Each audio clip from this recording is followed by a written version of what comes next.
Welcome back to Stab the Dragon Productions for episode number 164. And tonight we continue our Texas Rye Whiskey Tournament, bracket number 3. Tonight we're going to resurrect a ghost whiskey, and we'll try something new. But both of these whiskeys come to us through Indiana. So how are these even Texas whiskeys? The rules. Quite simply, in this competition, I'm looking for which whiskey I like the best. If I was given a choice between these two whiskeys for 3 nights in a row, or 5 nights in a row, which one would I choose 3 of those 5 nights? Now, none of these Texas Rye whiskeys that I've tried over the past year or so have been bad. They've all been good, but some I do clearly prefer to others. What do I do in case of a tie? And that has happened. Here I use price and availability as the tiebreaker. Now, as part of the fun, but not impacting the actual contest, I'm doing a blind taste test, and so I try to guess which of these two whiskeys is which. To qualify as a Texas whiskey, I'm pretty open-minded, and so we're going to discuss that as I go through these two whiskeys, as to why these two Indiana and Kentucky whiskeys would qualify as a Texas whiskey. So first of all, Cotton Hollow. This is the resurrected ghost whiskey. This was in my original contest, bracket number 1, and it got beat out in the semifinals by Still Austin. Then I finished the bottle because there wasn't much left, and I kind of thought that was the end of the contest. But I started searching, and because I liked the whiskey, I started searching for another bottle, but I could not find it. So I did a search online. Could not find it online. Looked for the company. Even that was gone. So I think the company went out of business. I had the folks at Specs research it, and they couldn't find it anywhere either. So apparently it was no more. But then later in February of this year, 2024, I'm in Specs, and I see 4 bottles of Cotton Hollow. So I asked the guy there, and he said, well, he'll go check. So he checked on the story, and they found 4 lonesome bottles in their warehouse, and that's how I got my bottle, my second bottle. So what is this whiskey here? It is aged in Kentucky. It's bottled in Bardstown, Kentucky, and it says Cotton Hollow Distilling in Bardstown. So it's in Indiana, and Cotton Hollow's claiming Bardstown, Kentucky. So again, how is this a Texas whiskey? Well, Darren Lincoln, the founder of Cotton Hollow Distilling, and his name is on the back here. The story goes, and I get this from Daniel Whittington at the Whiskey Vault channel. The story is he's from Houston, and if you do a search, as I did, you find out he's from the Woodlands down by Houston. He tried to start a distillery down by Houston and thought he had approval, bought land, and then the city council jerked it out from under him. And so, no, you can't build a distillery here.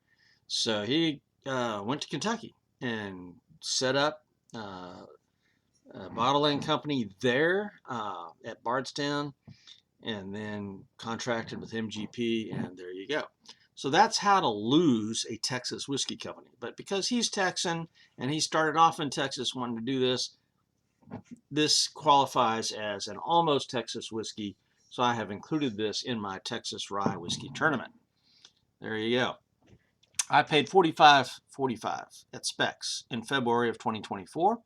This is 101 proof, 4 years old, unfiltered, it says. And then mash bill, as far as I could find out, is a 95.5. So it's a typical MGP high rye mash bill. And again, it's no longer available at any store. And in this corner, our other contestant is the Prideful Goat. Now that's a great name for a whiskey. Prideful Goat, straight rye whiskey, 6 years old, cask strength, unfiltered. This is bottle number 1389. Alcohol, 115 proof. There you go. Batch number 3. So and again, this is coming to us from Indiana, but uh, bottled by Gulf Coast Distilling, Houston, Texas. Now, Gulf Coast Distilling is now called Giant Texas Distilling. So they've changed names about 3 different times.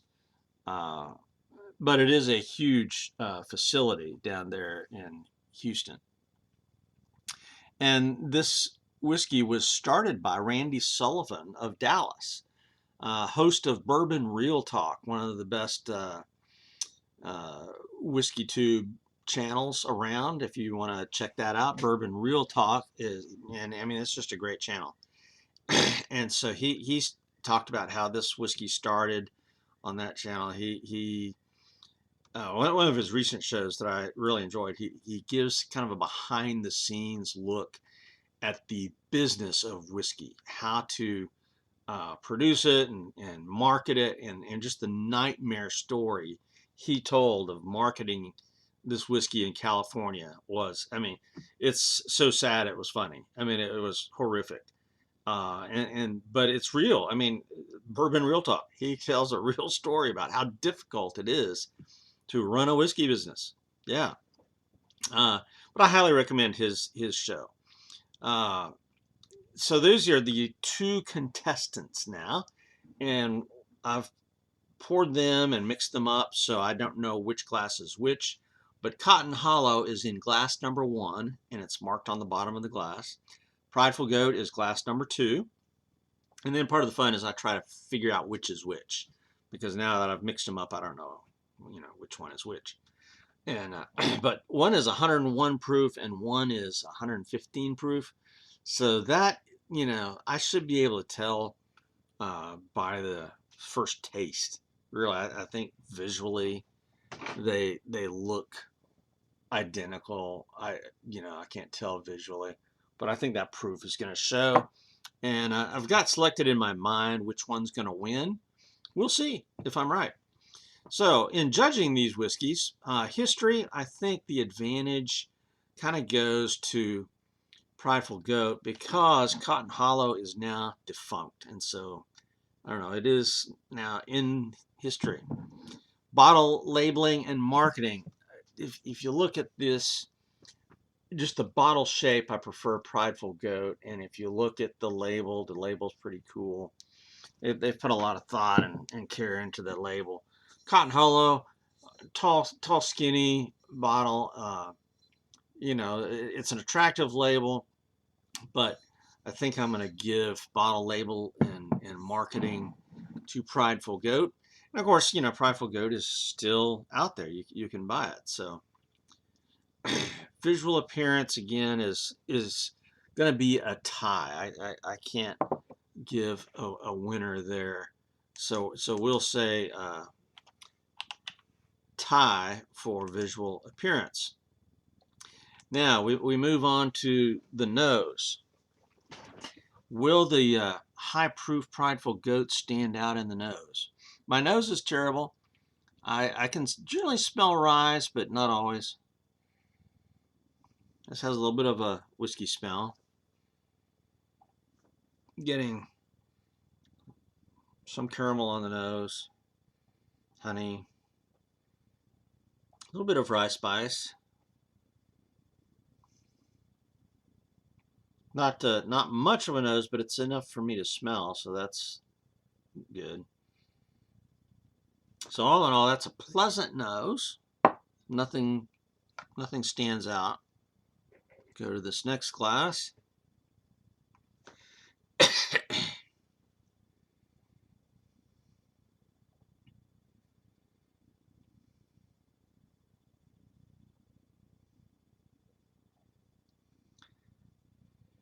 This one has a little bit less of a nose. So going off of the theory that higher proof should have a better nose, this may be the Cotton Hollow. Maybe. We'll see. And this may be the Prideful Goat. But the taste will tell. Cotton Hollow, again, was a semi-finalist in round number 1. So I will start with the one on my right because the nose was weaker.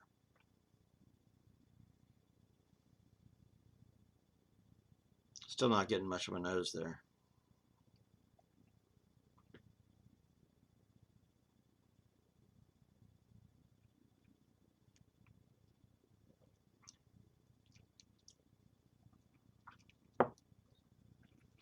That's got a very nice rye flavor right at the start. You get the rye spice. Some people would say it's the anise, licorice maybe. Yeah, a little bit of licorice flavor coming in now on the finish. One of the things I love about ryes is they're not as sweet as bourbons, but there is a sweetness level there. But it's tamped down and it's got the spices that go all the way through it. Spice from the first to the last. That's a beautiful rye.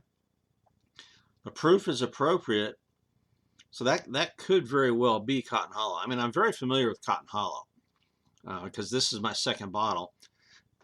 Prideful Goat, I'm very new to, and so this tastes like Cotton Hollow. But I got to taste the other one just to be sure.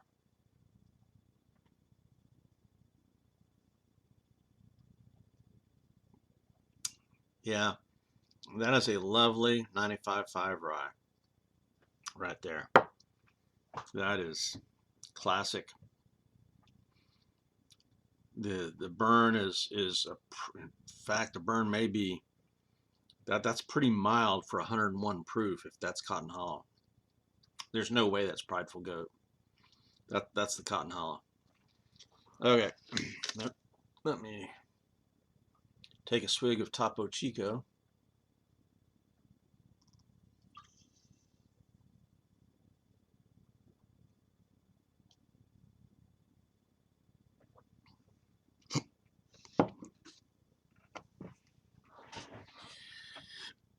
Okay, so next glass.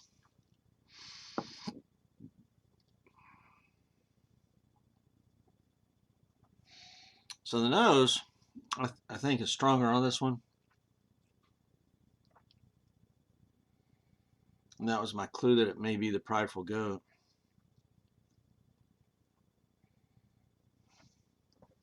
I'm not getting much of a nose on either of these. Going in for the taste.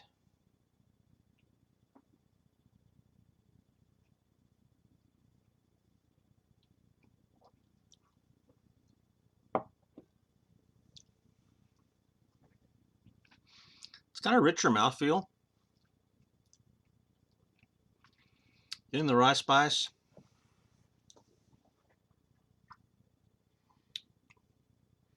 A little bit more of a burn. So I'm gonna stick with the theory that that is Prideful Goat. So that should be a number 2 on the bottom. That's got a little bit more of a mouthfeel, a little bit more of a burn, reflecting that 115 proof. Flavor-wise, though, it does not have an increase in flavors. I think they're similar mash bills. I think they're both 95.5. So I'm getting plenty of rye spice all the way through.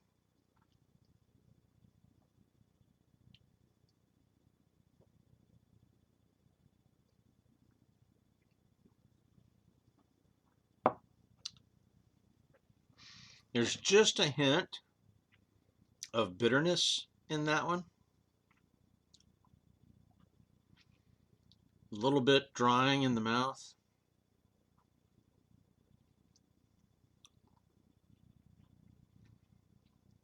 Finish. It's got a long finish, but again, a little bit of that bitterness is lingering on the finish. Both of these are wonderful.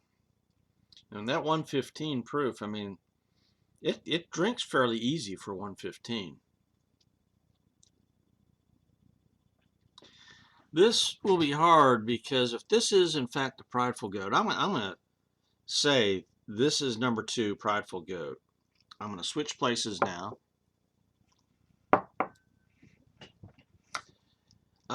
It had the better nose. Well, I better check to make sure. I'm calling it right now that now this is the Prideful Goat and this is Cotton Hollow. So this is going to be 1. It is in fact 1. And this is number 2. So I guessed the whiskeys properly. So the nose goes to Prideful Goat.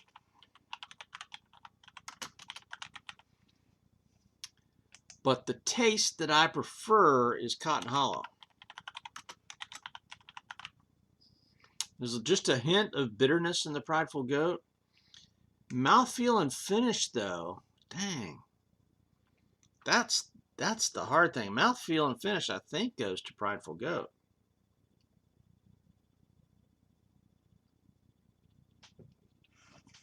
Or at least the mouthfeel does.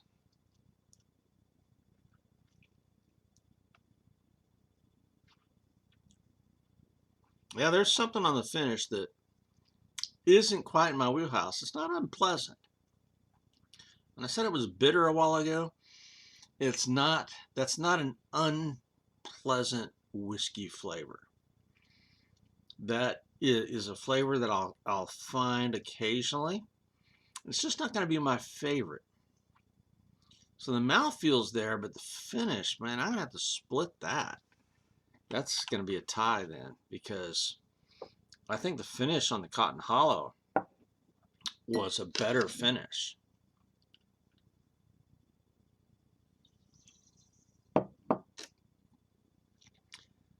Let's see.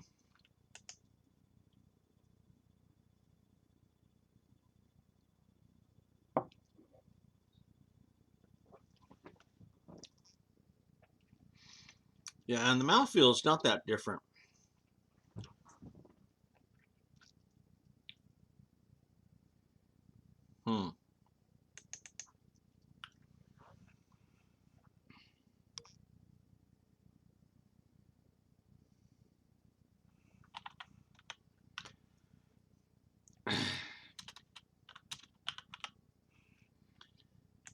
All right, here's the difficulty.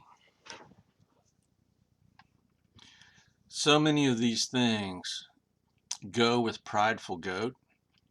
History, I gave Prideful Goat the advantage. Bottle label marketing, Prideful Goat. Visual appearance was a tie. Nose went with Prideful Goat.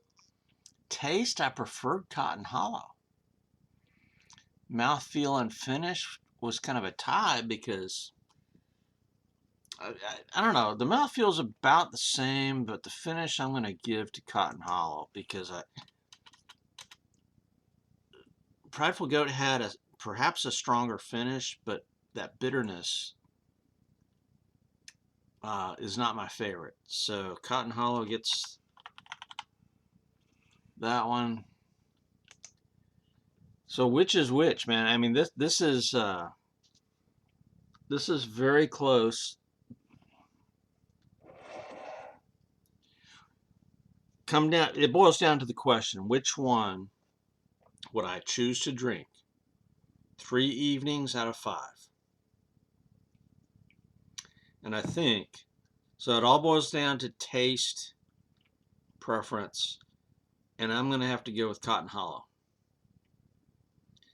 Now this is very close because obviously availability goes with Prideful Goat. Cost, Cotton Hollow has a better cost, but now they're gone. They're defunct. You can't buy it anymore. But I think with the bottles that I've got, which one am I going to prefer 3 out of 5 times? Cotton Hollow.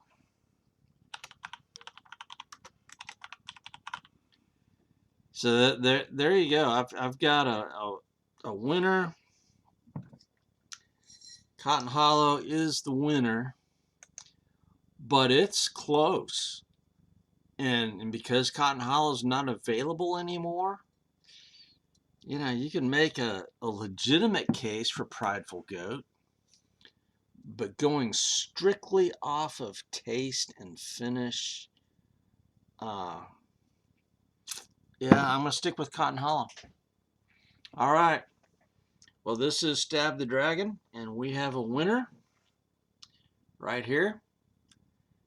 So next time I'm not sure where we're going. I've got Still Austin lined up with something. I'm not sure I've got Still Austin lined up with.